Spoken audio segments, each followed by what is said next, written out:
When I was about 8 or 9 years old, my family came down to the seaside for the day. And it was a difficult age for me.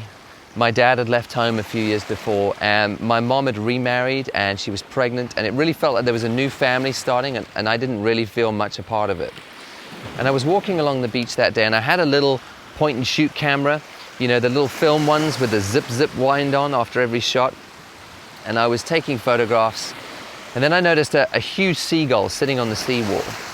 And you'll know if you've been to England and you've been to the seaside that they're everywhere and they're always waiting for a handout. So maybe because he thought I had food, he let me get quite close to him, and I snuck up and I took the shot.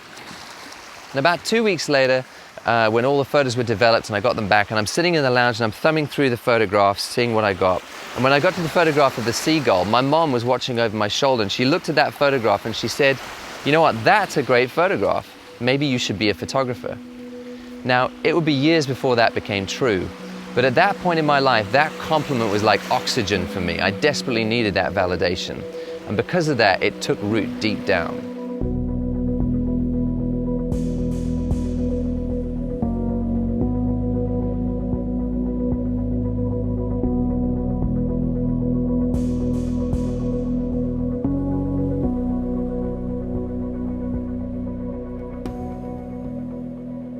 I don't know if you ever question your need to create, but I've started to recently. You know, why am I driven to go out and take photographs and make little films like this, even if I'm not being paid to do it? What pushes me to do that? And I was talking to a musician friend of mine the other day, and he was saying he feels that same drive with his music, you know, to keep writing and to keep playing.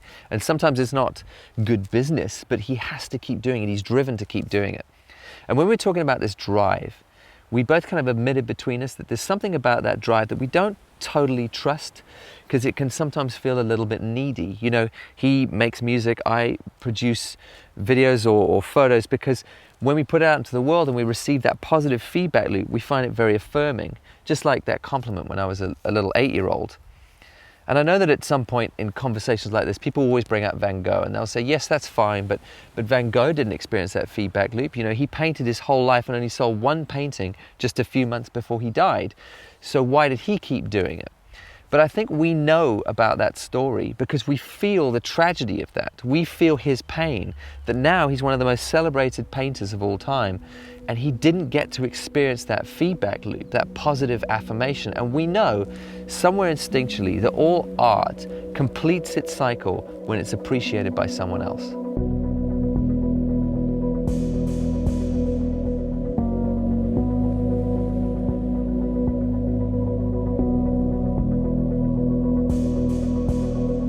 But the flip side of the coin is, if I don't get that need for affirmation under control, I'll lose my way, and that's why I don't totally trust that drive.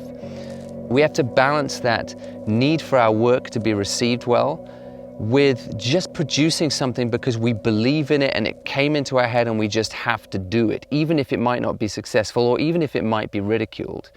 We all know too many people who do things because they want the fame or the attention or the money, and they think they've found a formula. You know, they just copy a formula they've seen online or outright copy somebody else's work because they think it will be successful. But you can feel, and it often makes us cringe, that they're not being authentic, they're not being themselves.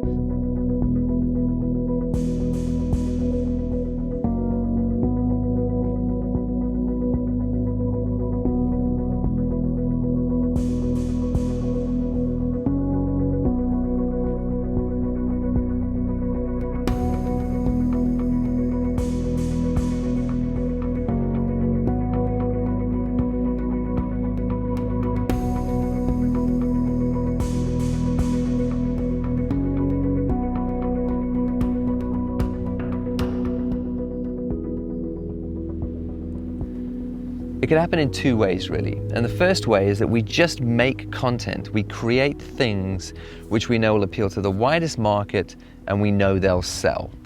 But in the process, we're going to lose the stuff that we're passionate about. I'll give you an example. So this YouTube channel that you're watching now has been going for just over a year. And if I look back at the videos and the likes and the views, it's very, very clear that the videos that get the most attention online for me are the straight ahead tutorials, the ones where it's me giving tips and tricks for photography, because obviously people are searching for those and they're going to find them easier. But the videos which I'm most passionate about, like this one, they don't get the same reach as those other videos. So I've got a clear choice. Do I give up the stuff I'm passionate about and just make tutorials because I know that it will sell and get the most attention?